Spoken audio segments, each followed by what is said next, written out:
नमस्कार, मैं रईस सिद्दीकी। कार्यक्रम है इनसे मिलिए। ज़रा आप अपने बचपन पे गौर कीजिए।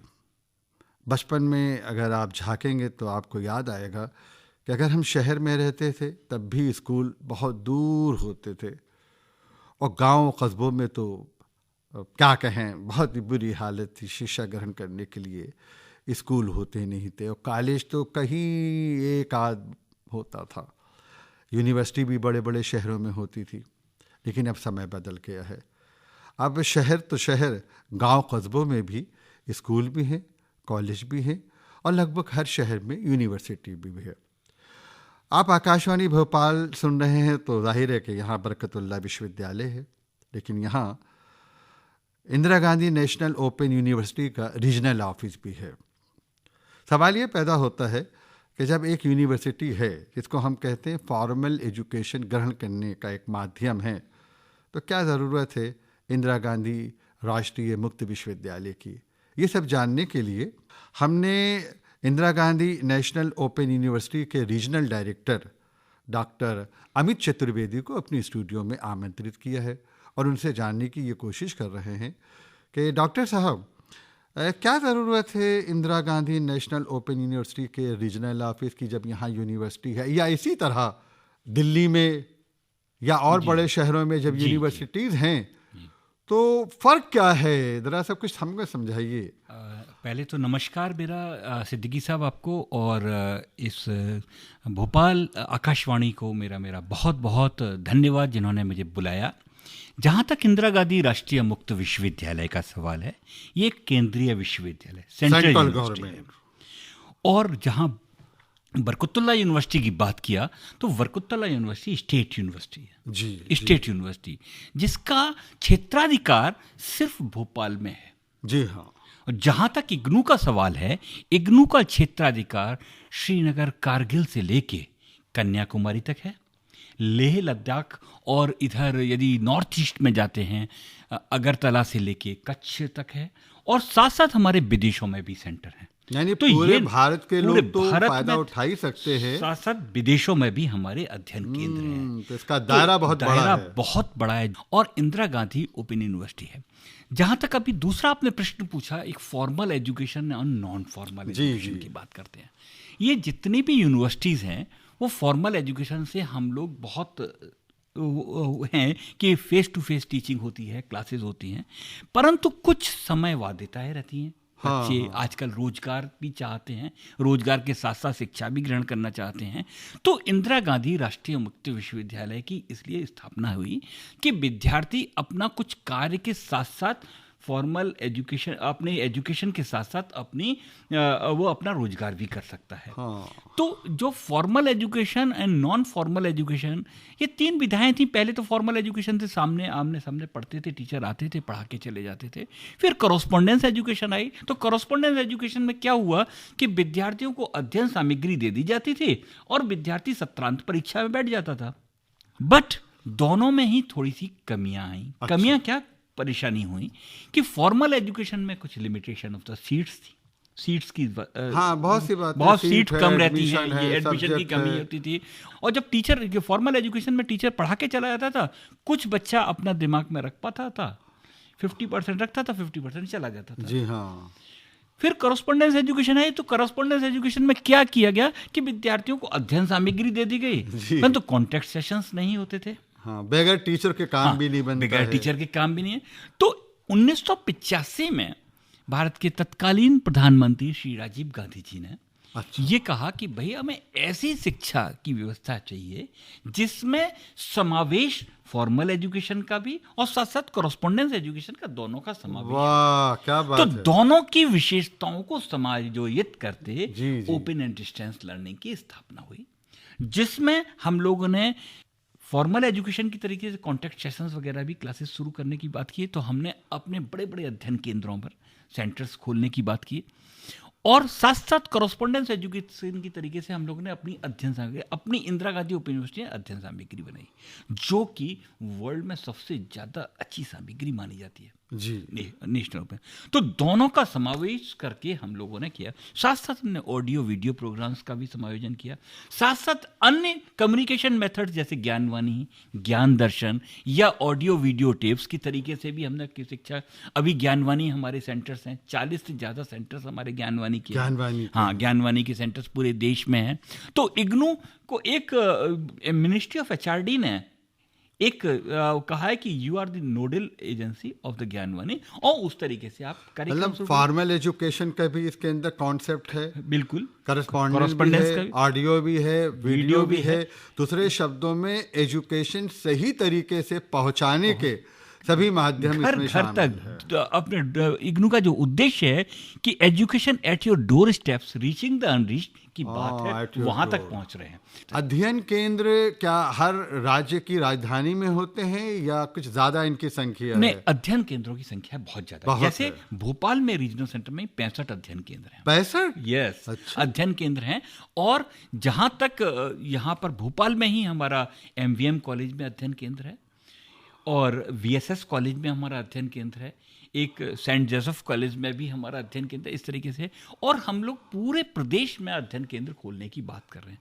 अभी मेरी हायर एजुकेशन के एडिशनल चीफ सेक्रेटरी से मेरी मुलाकात भी हुई, कमिश्नर हायर एजुकेशन से भी मुलाकात हुई कि हम लोग इग्नू के अध्ययन केंद्रों का और एक्सपेंशन करना चाहता है। तो उन्होंने एक सर्कुलर इशू किया है कि गवर्नमेंट कॉलेजेस में इग्नू के अध्ययन केंद्र खोले जाएंगे। गवर्नमेंट कॉलेज में इग्नू के अध्ययन केंद्र खोले जाएंगे, यानी ये विद्यार्थियों को सुविधा पहुंचाने का एक और कदम है जो भोपाल ने लिया है। तो एक हमारे कुछ सेंटर्स में नहीं है, काफ़ी दूर दूर बच्चों को जाना पड़ता है, तो हम चाहते हैं कि विद्यार्थी को वहीं पहुंच के मिले। साथ साथ अभी हम लोगों ने ये व्यवस्था की है कि विद्यार्थी ऑनलाइन एडमिशन ले सकता है।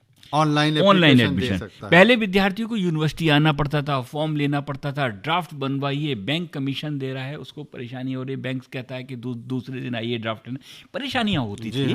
तो उन सब परेशानियों को हटाते हुए विद्यार्थियों से हमने कहा है कि आप ऑनलाइन एडमिशन कर सकते हैं, और ऑनलाइन अपने घर पे बैठ के, जैसे आप रिजर्वेशन अपने ऑनलाइन कर लेते हैं, उसी तरीके से एडमिशन इग्नू की वेबसाइट है www.ignu.ac.in पर क्लिक करके आप ऑनलाइन एडमिशन ले। जैसे रिमोट एरियाज में जहां ऑनलाइन फैसिलिटीज बच्चों के पास नहीं है, उनके पास इंटरनेट की कनेक्टिविटी नहीं है, तो उसके लिए अभी एक करार साइन किया है, उसमें मेमोरेंडम ऑफ अंडरस्टैंडिंग का साइन किया है कॉमन सर्विस सेंटर्स के साथ, जो गवर्नमेंट के कॉमन सर्विस सेंटर्स हैं under the ministry of electronics and information technology, government of India के जो कॉमन सर्विस सेंटर्स हैं, उनके द्वारा जाके विद्यार्थी अपने फॉर्म ऑनलाइन फॉर्म भर सकता है। यदि विद्यार्थी के पास डेबिट कार्ड और क्रेडिट कार्ड नहीं है, वो CSC वॉलेट के तहत, कॉमन सर्विस सेंटर वॉलेट के द्वारा भी पेमेंट करता है। उसकी बहुत मार्जिन, बहुत कम फीस हम लोगों ने बनाई है कि 60 रुपये आप बच्चे को पेमेंट करना होगा, तो ड्राफ्ट बनाने भी पैसे खर्च और होते हैं, दूसरा आना जाना, उसका टाइम बर्बाद होना उसके लिए, और साथ साथ कॉमन सर्विस सेंटर वाले को एक फैसिलिटी करने के लिए, और साथ साथ री रजिस्ट्रेशन और एग्जामिनेशन के लिए 30 रुपये पेमेंट करने होंगे। साथ साथ हम लोगों ने इंदिरा गांधी ओपन यूनिवर्सिटी ने दूसरी जो सोशली डिप्राइव्ड कैटेगरीज के लिए भी हम लोगों ने सेंटर्स खोले।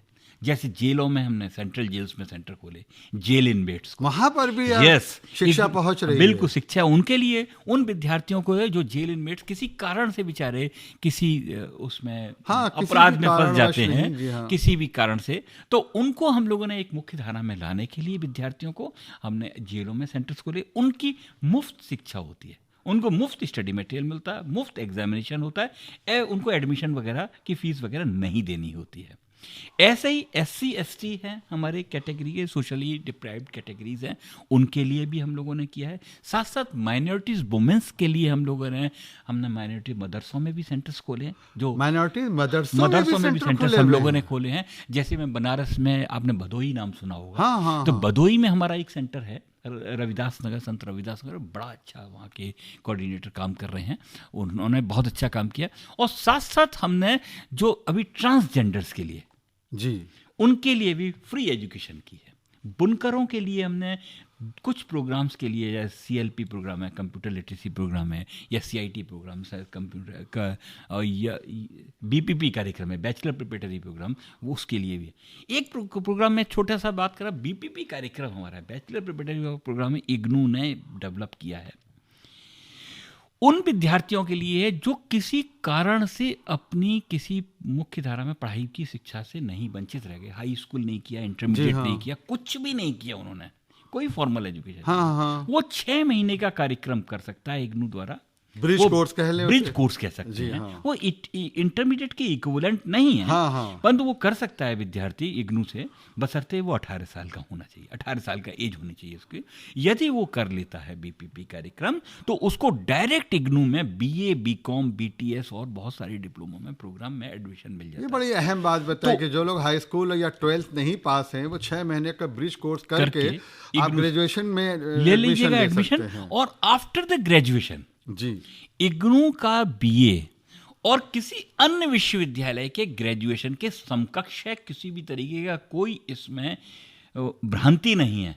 इग्नू एक सेंट्रल यूनिवर्सिटी है, गवर्नमेंट ऑफ इंडिया की यूनिवर्सिटी है, under the ministry of HRD है, और हमारे सर्वोच्च इसके अधिकारी हैं, हमारे विजिटर जो हैं वो हमारे राष्ट्रपति, माननीय राष्ट्रपति जी हैं। लेकिन डॉक्टर अमित जी, फिर भी लोगों को एक संशय रहता है कि फॉर्मल यूनिवर्सिटी के मुकाबले में इस तरह की university, Indira Gandhi National Open university की डिग्री की कुछ वैल्यू कुछ भी नहीं है, कुछ भी नहीं। ये भ्रांति बनाई जाती है, एक छोटे छोटे से मशरूम टाइप के प्राइवेट सेंटर्स वाले ये भ्रांति डालते रहते हैं, ऐसा नहीं है। इग्नू के सारे कार्यक्रम यूनिवर्सिटी ग्रांट कमीशन से और गवर्नमेंट से रिकॉग्नाइज्ड हैं, एट पार हैं किसी भी अन्य विश्वविद्यालय से, चाहे बरकतुल्लाह यूनिवर्सिटी से करें या जेएनयू से करें या बीएचयू से बीए करें या इग्नू से करें, सारा समकक्ष। इसको हम दूसरी तरह से आपसे पूछ रहे हैं डॉक्टर अमित कि किसी ने Indira Gandhi National Open university से ग्रेजुएशन कर लिया जी, अब वो सिविल सर्विसेज में शामिल होना चाहता है तो वो मान्य होगी डिग्री या नहीं होगी? बिल्कुल मान्य है। और सिविल सर्विसेज के बहुत आईएएस हमारे हो रहे हैं सर। अभी 3 आईएएस ऑफिसर्स हुए हैं इग्नू से बीए करने के बाद। और ज़्यादातर जो हमारे ब्यूरोक्रेट्स हैं अपने बच्चों को इग्नू से बीए करा रहे हैं, क्योंकि उनको एक उच्च कोटि का अध्ययन सामग्री मिल रहा है। अच्छा। फाउंडेशन कोर्सेज पढ़ने के मिल रहे हैं। इग्नू का बीए इस तरीके का है कि उसमें फाउंडेशन कोर्सेज भी हैं, एप्लीकेशन ओरिएंटेड कोर्सेज भी हैं। द डे वन जैसी एडमिशन लेता है विद्यार्थी, उसी दिन से हम उसको बच्चे को कॉम्पिटिटिव एग्जामिनेशन के लिए तैयारी शुरू कर देते हैं। चाहे बीए का लड़का हो या बीकॉम को, उसको साइंस एंड टेक्नोलॉजी भी पढ़ना है, foundation course of science and technology. BSc का विद्यार्थी है, उसको ह्यूमैनिटीज भी पढ़ना है, हिंदी भी पढ़ना है, इंग्लिश भी पढ़ना है, उसके ऐसे राइटिंग है। यही तो सब कुछ आईएएस और आईपीएस में आता है। द डे वन हम लोग ग्रेजुएशन लेवल से ही बच्चे को, वो by the time he completes the graduation he is eligible, वो अपना ग्रेजुएशन कर लेता है और आईएएस होता है। अच्छा, इग्नू की कोई सुनिश्चित डेट होती है फॉर्म भरने की, एग्जामिनेशन देने की, रिजल्ट निकलने की? इग्नू एक यूनिक यूनिवर्सिटी है जी, जिसकी सब समय बाध्यताएं हैं। एडमिशन जनवरी और जुलाई में होता है, समय पर होता है, जिसकी अभी जनवरी की लास्ट डेट 15 जनवरी है विदाउट डेट फीस। उसका परीक्षाएं हमारी जून और दिसंबर में नियत समय पर 1 जून और 1 दिसंबर होनी ही है। संडे है तो 2, अदरवाइज 1 तारीख से होना ही होना है। उसका परीक्षा का परिणाम 45 दिन के, जिस परीक्षा जैसे ही खत्म होती है उसके 45 दिन में हम रिजल्ट डिक्लेयर कर देते हैं। इग्नू के 45 दिन से क्या 40 दिन में और 42 दिन में ही आ जाता है, बच्चे की वेबसाइट पर आ जाता है। आना ही है रिजल्ट, आना ही आना है। 45 दिन तो मैक्सिमम पीरियड है।